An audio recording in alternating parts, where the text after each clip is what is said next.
conversa bem importante para fazer com você, né? Nos últimos anos, observou-se no Brasil um crescimento, especialmente um grupo preocupante, são jovens, né? Entre 15 a 29 anos, a quarta maior causa de morte é o suicídio. E para informar, sensibilizar, incentivar a escuta e o acolhimento de crianças e adolescentes em sofrimento psíquico, a Secretaria de Justiça e Cidadania do Distrito Federal, a partir do programa DF Criança, lançou a campanha Setembro Amarelo, Vamos Dar as Mãos. E é sobre esta campanha e outras ações de prevenção de suicídio que conversaremos com a Lívia Magalhães, chefe do programa DF Criança, representando a Sejus, a Renata Rainha, que é psiquiatra da Secretaria de Saúde, a Nathaniele, que também veio da Secretaria de Saúde, e a primeira-dama, que vai estar aqui, a Maiara Noronha, representando a população, né, com as dúvidas aí que a população já levantou sobre o assunto. Eu sou a Jéssica Macedo e esse é o GDF Responde. Bem-vindas todas vocês, boa tarde. Obrigada por aceitarem o nosso convite.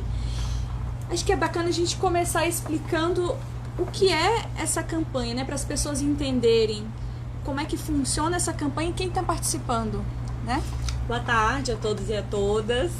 Em primeiro lugar, eu quero agradecer à Secretaria de Justiça e Cidadania, em nome do secretário Gustavo Rocha, que foi incansável nessa nossa campanha, secretário executivo Maurício Carvalho, subsecretária de Políticas para Crianças e Adolescentes Adriana Faria, toda a equipe da Sejus, a Maiara Noronha, por todo o apoio da equipe durante todo esse mês, e não só nesse mês, como sempre, com essa pauta da criança e do adolescente. Bom, nesse mês de setembro, a nossa campanha Vamos Dar as Mãos, ela é direcionada especificamente para a criança e para o adolescente. Nós fizemos diversas atividades, tanto durante o lançamento, nós fizemos uma atividade com cerca de 100 adolescentes, nós fizemos uma atividade também numa escola particular, que é o Colégio Marista, com 200 adolescentes, porque a gente sabe que saúde mental não tem classe social. Então, nós procuramos abranger todos os lugares onde ela se encontra. Tivemos uma escola também no Núcleo Bandeirante de ensino médio, atendendo os adolescentes e os profissionais. Tivemos uma escola infantil com os pequenininhos de 6 a 11 anos. Muita gente pode pensar que não é um assunto para tratar com eles, mas é claro que a abordagem é diferente. A gente não fala de morte, a gente fala de educação emocional, de como lidar com o medo, com a frustração, com os sentimentos e entender que isso é natural, que ela vai sentir todos os dias e ela só tem que aprender como lidar com eles. Nós fomos também um abrigo da Ceilândia, nós lançamos o Jardim da Vida no Parque da Cidade, onde nós plantamos, na verdade, as crianças e os adolescentes plantaram 32 mudas de ipês amarelos, que correspondem às 32 pessoas que morrem por dia por suicídio. E o jardim ele foi feito em um formato de labirinto, para justamente passar essa ideia e essa simbologia de que na vida existem muitos labirintos, mas sempre tem uma saída.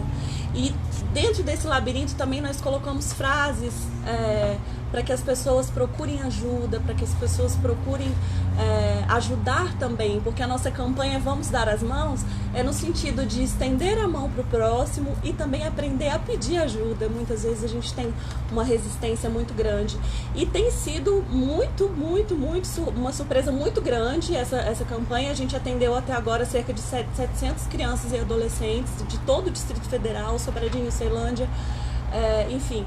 Tivemos diversos parceiros também que eu quero aqui fazer um agradecimento. Sem eles não teria sido possível. Foram muitas pessoas que acreditaram na causa e abraçaram e continuam abraçando. E a Secretaria de Justiça, de forma inovadora, faz essa campanha justamente para as crianças e para os adolescentes. Nós precisamos olhar para eles. Eles sofrem muitas vezes calados e não sabem se expressar. E nós precisamos identificar e ajudá-los. Então, eu agradeço mais uma vez por todo o apoio e estamos ainda com essa campanha. Na segunda-feira nós vamos ter o encerramento, que em breve a gente já vai falar mais detalhes. Obrigada, Obrigada, Lívia. Então, eu até percebi que assim, a campanha ela tem o condão de atender todas as pessoas que estão envolvidas, né, na depressão, que estão voltadas, vamos dizer assim, ao suicídio. Mas o foco mesmo está para crianças e adolescentes. E diante disso, eu até queria entender aqui se teriam características ou sinais que a gente pode notar em crianças e adolescentes para que a gente possa evitar chegar numa automutilação, porque do pouco que eu li sobre o assunto, a gente, nessas doutrinas, a gente vê que para a pessoa ir cometer o suicídio, antes disso ela tem, vamos dizer assim, eu abro aspas aqui, um treinamento. Então, na maioria dos casos, houve sinais que a família poderia identificar, ou algum colega de trabalho, e na escola, etc. Então, em crianças e adolescentes, teriam características específicas? Uma coisa que é importante é que não tem idade para depressão, porque às vezes a gente acha, não, é muito novinho, não tá com depressão. Não, pode estar com depressão. Tem um paciente de 5 anos que faz acompanhamento para depressão comigo. Então, assim, qualquer idade pode apresentar. E aí, quando você vai avaliar uma criança, ver essa criança, você começa a ver coisas pequenininhas, assim. Desde alteração de apetite, altera um pouquinho o padrão do sono, muda um pouquinho o desempenho na escola. São coisas sutis que podem aparecer. Às vezes, umas dores no corpo que não tem explicação nenhuma. Então, a criança queixa de uma dor, procura alguma coisa, não tem nada que aparece.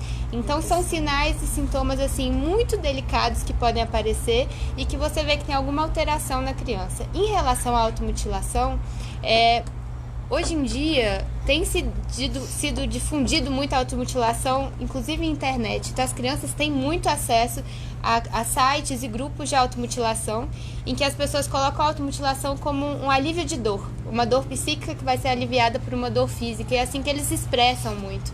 Então, quando você vê a criança andando muito de casaco, às vezes agasalho, tampando os braços, a criança que não fica mais de short perto dos pais, porque também se automutilam nas pernas. Tem crianças que se automutilam nas regiões genitais porque querem esconder. Então é importante os pais estarem atentos às crianças e adolescentes quando começam a ter alterações de comportamento e tampar o próprio corpo, porque às vezes estão escondendo alguma coisa ali. E uma grande dificuldade que a gente vê é que hoje em dia as pessoas estão muito no celular e pouco conversando. Então os pais não sabem como foi o dia a dia da criança na escola, não tem diálogo. Então isso dificulta, porque às vezes nem sabe como está o andamento do dia a dia da criança, não consegue notar. Então crianças e adolescentes são muito delicados mesmo, a gente precisa ver, esses sinais são muito sutis. Vou até estender um pouco a pergunta, porque já que a gente está falando de crianças e adolescentes, em relação à observação dos pais, o que eu já pensei enquanto adolescente mesmo. Meu pai era muito severo, então tinha um ditadozinho popular que falava mais ou menos assim, que se você arrumar confusão na escola, se você fizer isso, você vai apanhar em casa também. Então você apanha 2 vezes, que apanha na rua e apanha em casa. E aí é que tá, não tem como comparar a cabeça das crianças de hoje com a cabeça das crianças da nossa época. Né? Na época a gente passou por isso, a gente passou por bullying, a gente vivia, vou abrir aspas aqui, eu peço desculpa pela minha terminologia, vamos dizer assim, crua no assunto da medicina. Mas a gente passou por isso muito bem. Hoje não. Crianças que passam por bullying, elas têm a coragem de tirar a própria vida, de se automutilar e etc. Então, a minha pergunta até para psiquiatra que está aqui com a gente a palavra do pai e da mãe faz toda a diferença nesse comportamento da criança, não é? Porque a criança vê o pai e a mãe como uma referência e proteção. O pai é visto como um herói. Então, a partir do momento que o pai ele ameaça uma criança, se ela passar, por exemplo, nesse exemplo específico, e aqui a gente tem muitos pais e mães que estão assistindo a gente, qual seria o conselho a dar para esses pais em relação à abordagem de assuntos com as crianças que estão reprimidas no aparelho celular, no jogo dentro do quarto, ou se escondendo, sentindo essas dores que de fato eu venho escutando muito sobre isso. O ser humano ele tem passado por dores do corpo e que ninguém investiga nada, e isso pode estar na mente mesmo, né? Claro. Então acho que o grande X da questão para a live de hoje é a gente mostrar para a família como abordar essas crianças. A grande diferença, eu acho que da nossa geração para a geração atual é exatamente o diálogo, né?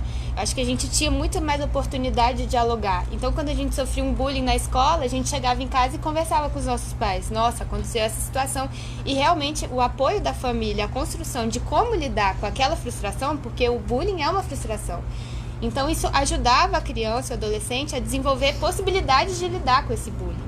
Hoje em dia, o que a gente observa é pouco diálogo nas famílias. Então, a criança se frustra, e ela não tem como colocar para fora aquela frustração do bullying. E aí isso vai evoluindo, vai acumulando, a criança vai sofrendo, e esse sofrimento crescente faz com que aconteçam essas coisas que a gente vê hoje em dia, a automutilação, o suicídio, infelizmente. Então, realmente, o diálogo e o apoio familiar fazem toda a diferença na formação do indivíduo e na forma como ele vai encarar a vida e as frustrações que acontecem na vida. Bom, a outra pergunta seria, existe diferença entre essas características em relação à pessoa adulta? Então, a criança ela tem um comportamento diferente, a criança depressiva tem um comportamento diferente de um adulto depressivo? Não necessariamente a criança com depressão é aquela criança triste. Às vezes é uma criança que está irritada só. Ela não está necessariamente triste, mais fechada, mais trancada no quarto. Às vezes ela está só irritada ou está só com dor.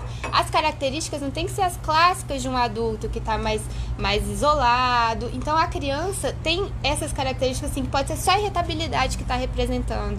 Ou às vezes só alteração de apetite, ou só uma alteração de sono, uma alteração na escola. Não necessariamente vai ser o quadro como o do adulto, que você logo vê uma tristeza. Na verdade, a criança você pode não notar uma tristeza clássica. Assim. E no adulto também a gente tem mania de achar que tá com depressão quem tá triste. E a maioria das vezes também quem tá depressivo, ele tem um certo exaltação em algum ponto da vida. Aí vai para as drogas ilícitas, ou enfim, né? Então tem que se alertar para isso mesmo, não é só a parte de estar triste. Às vezes a exaltação demais também é uma mensagem, pode ser. Né? Sim. E hoje a gente até conta com canais, né, que as pessoas podem acessar para tirar essas dúvidas. A Secretaria de Saúde tem esse tipo de apoio, né, de ter com quem conversar, até tentar entender o processo da depressão, para identificar numa pessoa próxima ou em si mesma.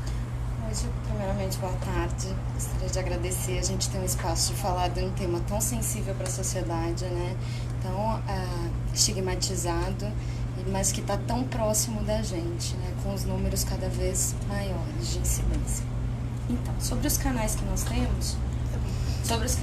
temos, nós temos tanto os canais pessoais, quanto hoje os dispositivos via internet, que facilitam muito. Tem o CVV, que é o Centro de Valorização da Vida. Apesar de não ser da Secretaria, é uma instituição que nós temos uma relação muito próxima, apoiando as ações deles e eles as nossas, né? Onde a pessoa pode ligar para simplesmente falar do seu sentimento, falar do que está acontecendo, falar de um problema, né? Tanto pode ser via ligação, quanto eles têm um chat na internet e também recebem e-mails e respondem às pessoas. Hoje é dos canais virtuais o mais procurado e o mais disseminado. O telefone do CVV, para quem precisar, é o 188. E ele aceita ligações gratuitas de todos os telefones. E em casos assim mais extremos, né, às vezes a pessoa está em um momento de surto, existe hoje dentro das unidades do governo algum ponto de acolhimento para receber essa pessoa, para tratar, para aconselhar? Sim, o principal ponto de acolhimento que a gente tem na rede são os CAPs, que é o Centro de Atenção Psicossocial, né? E eles são diferenciados pela clientela, né? Tem o infantil, que diferencia do adulto, que diferencia do tratamento para transtorno mental ou para dependência química, né? Os CAPs de referência para esse tipo de atendimento normalmente são os CAPs transtorno, né? E aí nós temos eles distribuídos pelo Distrito Federal, né? Com as áreas de abrangências pelas regiões de saúde. Ele é o principal dispositivo, mas também nós temos as UBSs, que é o principal ponto de entrada do usuário, da população aos serviços de saúde. A UBS está preparada para fazer esse reconhecimento e o encaminhamento mais devido dessa pessoa.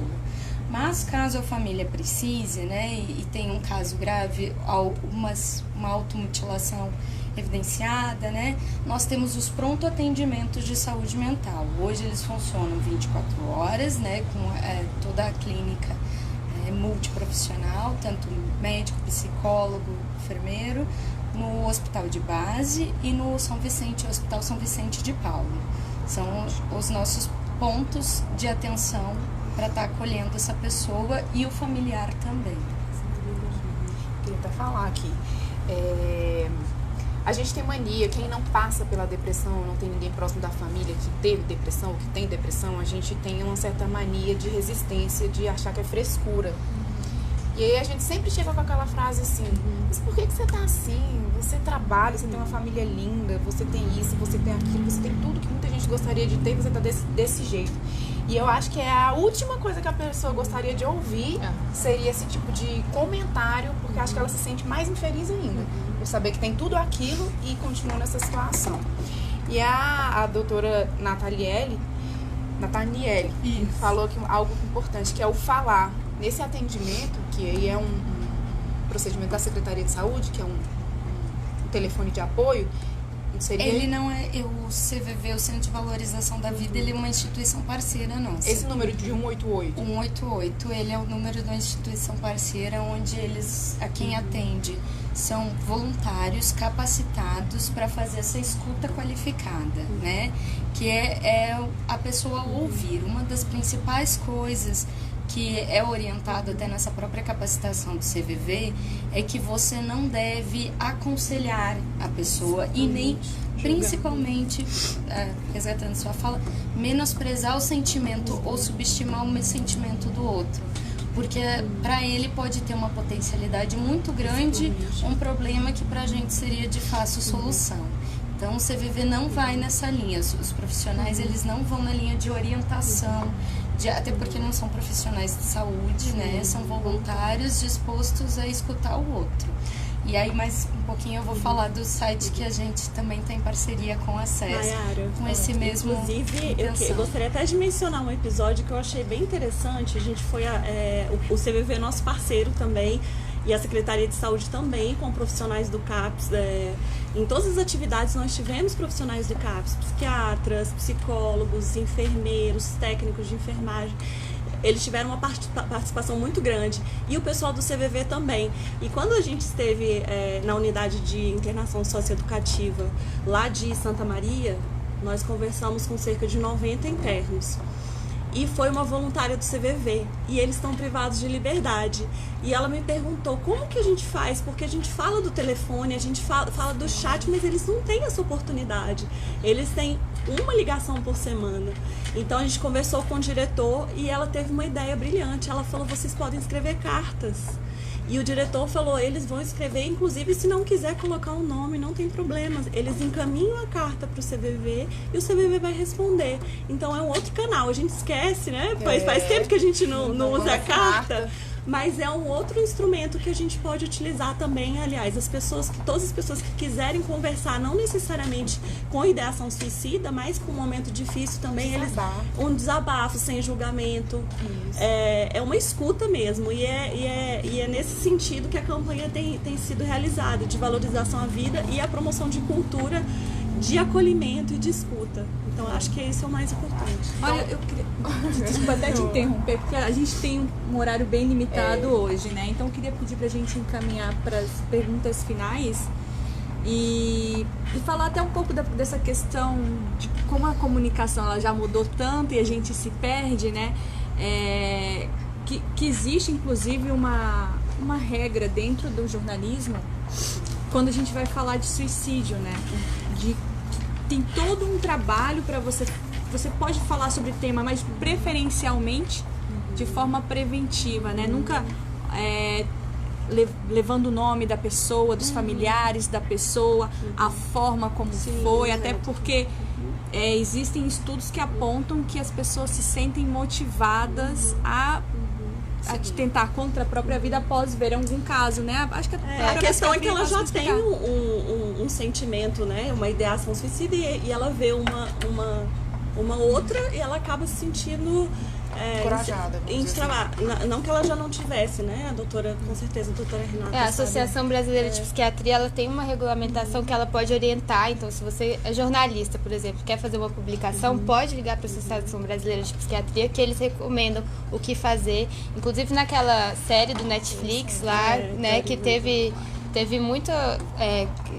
teve um número crescente de suicídio, principalmente nos Estados Unidos. A Associação Brasileira de Psiquiatria fez recomendações Então, é uma forma de que quem quiser falar sobre isso pode pedir orientação, porque realmente, você falar de uma coisa tão sensível que você possa fazer com que aumente, encoraje alguém que já está pensando nisso, é muito delicado. E acho que é falar de forma responsável. Que é o caso, por temos exemplo, que falar de forma responsável. Que é o caso, por exemplo, do site que a Secretaria lançou, né? Uma forma muito responsável de falar sobre isso. Eu gostaria que a Nathaniele apresentasse o site pra gente. Então, o site é o oivida.saude.df.gov.br. Ele foi lançado essa semana, né, na nossa 8ª jornada de prevenção ao suicídio, onde nós tivemos a participação de aproximadamente 400 pessoas, né? Ela é aberta ao público em geral, tanto a comunidade quanto os profissionais de saúde e a academia, né, os estudantes, fazendo várias abordagens sobre o tema, desde comunicação, de após-venção, né, de prevenção, né? A jornada tem este papel. Nós estamos no 8º ano muito felizes, né, com também mais esse resultado, e foi lançado o site lá. O site tem o objetivo da pessoa que quer buscar ajuda, né? Ele é um canal para quem quer buscar ajuda e também para quem tem a intenção de ajudar, de estar disposto a essa escuta também. Ele tem esses 2 acessos e ele está disponível também a relação dos serviços e todos os serviços de saúde ou os serviços parceiros que a pessoa pode procurar uma vez que tenha a ideação suicida, né? Ou então uma depressão, um pensamento ruim, alguma angústia, alguma mágoa, ele pode procurar lá. A gente ainda está em construção do site para aprimorá-lo mais e ter mais acessos, né? Mais links, mas hoje quem procura ajuda pode ir no oivida.saude.df.gov.br. E antes de entrar aqui no encerramento, acho que uma dica, e aí eu queria ver se todas vocês concordam comigo, seria um grande remédio para essa situação seria ouvir mais. Eu acho que a gente parar de opinar tanto para as crianças e adolescentes, de falar, você tem que ir nesse caminho, e deixar a pessoa falar. Porque quando você fala, até você tá achando que o seu problema... Eu aquariana que sou, eu sempre tenho a mania de achar que o meu problema é o maior do mundo. Então já tive a minha fase de namoradinho, que terminei com namoradinho, achei que ia morrer. Meu Deus, eu vou morrer. E aquilo passou. Então, às vezes não, com certeza, o fato de você expor, falar o que você acha e chorar mesmo, tira aquele peso que a gente carrega dentro da gente. E acho que esse é o grande remédio. Mas aí eu gostaria até de saber como é que vai isso acontecer com o encerramento da campanha, o fechamento do mês. Só queria complementar uma coisa, porque acho que eu ouvi mais também se despir do preconceito, porque não necessariamente a pessoa chega a falar. Então, se despir do preconceito de expor o que está sentindo, de poder procurar ajuda de um psicólogo, de um psiquiatra, porque às vezes até tem uma família querendo ouvir, amigos querendo ouvir, mas a própria pessoa tem tanto preconceito com o que está sentindo que não tem coragem de se expor. E complementando, Mayara, o que você estava falando, né, sobre escutar, eu acho que é importante, tem uma campanha do CVV que é utilizando o C e o V e o V, que é a gente falar como vai você. Como vai você? Eu acho que essas 3 palavras são mágicas. E se a pessoa não quiser conversar, é falar como vai você, eu estou aqui. Ficar do lado da pessoa, às vezes a pessoa não quer conversar, ela não está se sentindo confortável para conversar, fique do lado. Isso já é extraordinário, é tudo. E falando do encerramento, nosso encerramento será na segunda-feira, próxima segunda-feira, dia 30 de setembro, às 9 horas, aqui no Salão Nobre do Palácio do Buriti. Teremos várias autoridades, teremos um psicólogo que é sensacional, que é o Felipe de Baeri, ele é doutorando pela UNB em suicidologia. E nós já levamos o Felipe para o Colégio Marista, para o abrigo, e todos ficaram muito surpresos, tanto com o conteúdo quanto com a desenvoltura dele para tratar desse tema.